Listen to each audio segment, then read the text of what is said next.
மலடியா இருக்கிறான், அவனுடைய மனைவி இப்ப பிள்ளை பெற போறான். அதை பார்க்கிற எல்லாருடைய கண்ணும் இது என்ன அதிசயம், இது என்ன அதிசயம், இது என்ன அதிசயம் என்று சொல்லி கேட்குமே.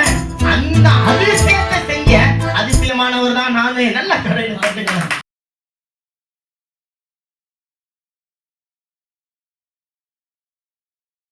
என் நாமத்தை நீ ஏன் கேட்கிற? என் நாமம் நீங்கள் நம்ப முடியாத அளவுக்கு உங்களுக்கு அதிசயமான காரியத்தை செய்ய போகிற அதிசயமான ஒரு நாமம். இப்ப புரியுதுல? கை தட்டுங்க. நல்லா அது சொன்னவரை கை தட்டணும். நல்ல கை தட்டுங்க, நல்ல கை தட்டுங்க. இப்ப அங்க சொல்றது என் பேரு நீ ஏன் கேட்பாங்க, என் பேர் அதிசயம் அப்படின்னு சொல்லுறாரு. இங்க சொல்றாரு, என் நாமத்தை நீ எதுக்கு கேட்கிற? என் நாமம் நீங்கள் நம்ப முடியாத அளவுக்கு உங்க வாழ்க்கையில ஒரு பெரிய அதிசயத்தை செய்ய போகிற அதிசயமான ஒரு நாமம் அப்படின்னு சொன்னா, இவனுடைய வாழ்க்கையில என்ன அதிசயத்தை ஆண்டவர் செய்ய போறாரு? அவங்க மனைவியை பத்தி வேற சொல்லப்பட்டிருக்கு. முந்தின வசனங்களை வாசிங்க. நியாயாதிபதிகள் 13. அப்பொழுது தான் வம்சத்தனாகிய சோரா ஊரானான ஒரு மனுஷன் இருந்தான். அவன் பேர் மனோவா. அவன் மனைவி பிள்ளை பெறாத மலடியாக இருந்தார். இப்ப அந்த ஒரு குடும்பத்தை தான் தேவ தூதனானவர் வந்து சந்திச்சு சொல்றாரு. இங்க பாருங்க 3வது வசனம். கர்த்தருடைய தூதனானவர் அந்த ஸ்திரீக்கு தரிசனமாகி அவளை நோக்கி, இதோ பிள்ளை பெறாத மலடியான நீ கர்ப்பம் தரித்து ஒரு குமாரனை பெறுவாய். இந்த இன்ஃபர்மேஷனை கொடுத்துட்டார்.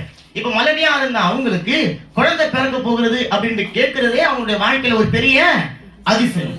இப்ப இந்த அதிசயத்தை போய் தன்னுடைய கணவர்கிட்ட சொல்றாரு, மனவர்கிட்ட சொல்றாங்க. அப்பா இந்த மாதிரி நான் வயல்ல உட்காந்துருந்தேன், ஒரு தூதன் வந்தாரு, என்ன பார்த்து சொல்லிட்டாரு, நான் வந்து ஒரு குழந்தைய பிறக்க போறேன்னு சொல்லிட்டாரு.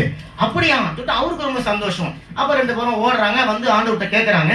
அப்ப கேட்கும் போது நம்ம வாசித்த அந்த வசனம், அந்த வசனத்துல இப்ப நோவா கேட்கிறான், உங்களுடைய பேரு என்ன? நாங்க அதை கனம் பண்ணணும், நாங்க அதை தொழுது கொள்ளணும், நாங்க அதை ஆராதிக்கணும். உங்களுடைய பேர் என்ன? அந்த பேர் அதிசயம். ஏன்னு சொன்னா, மனோவனுடைய வாழ்க்கையில இல்லாத ஒரு காரியத்தை அவருடைய வாழ்க்கையில இருக்கும்படிக்கான ஒரு அதிசயத்தை செய்ய போகிற தேவன் வந்து சொல்றாரு, உன்னுடைய வாழ்க்கையில அதிசயத்தை செய்ய போகிற நாமம் தான் என்னுடைய நாமம். நீ இதுவரையில பூமியில அந்த நாமத்தை கேள்விப்பட்டதே கிடையாது. அது அதிசயமான ஒரு நாமம். நல்ல காரியத்தை தட்டுங்க. இது வரைக்கும் என்னுடைய நாமம் போல ஒரு நாமத்தை நீ பூமியில கேட்டதே கிடையாது. உனக்கு அந்த கேட்கப்படாத ஒரு நாமம் உன்னுடைய வாழ்க்கையில நீ கேட்கிற ஒரு அதிசயத்தை அது செய்ய போகிறபடினால, நீ அதிசயத்தை எதிர்பார்த்து கொண்டிருக்கிறபடினால நான் உனக்கு அதிசயமானவராக வெளிப்படுகிறேன், அதிசயம் செய்கிறவராக வெளிப்படுகிறேன். நானே உன்னுடைய வாழ்க்கையில அதிசயமாக இருக்கிறேன் என்று சொல்லி அவர் தன்னை வெளிப்படுத்த. நல்ல கரையில கட்டுங்க, நல்ல கரையில கட்டுங்க. தேவன் அதிசயமானவர். ஆமென். இப்ப மனவனுடைய வாழ்க்கையில நம்ப முடியாத ஒரு ஆசீர்வாதத்தை அவன் பெற்றுக்கொள்ள போறான். மலடியா இருக்கிறான், அவனுடைய மனைவி இப்ப பிள்ளை பெற போறான். அதை பார்க்கிற எல்லாருடைய கண்ணும் இது என்ன அதிசயம், இது என்ன அதிசயம், இது என்ன அதிசயம் என்று சொல்லி கேட்குமே. அந்த அதிசயத்தை செஞ்ச அதிசயமானவர் தான் நானே. நல்ல கடையில் பார்த்துக்கிறேன். எந்த ஒரு மனுஷனாலும் செய்ய முடியாத ஒரு பெரிய பாக்கியத்தை, அதிசயத்தை, அற்புதத்தை நம்முடைய தேவன் செய்கிறாரு. அல்லேலூயா. அப்ப என்னுடைய நாமம் நீ பெற்றுக்கொள்ள போகிற அதிசயத்துக்கு சொந்தமான நாமம்.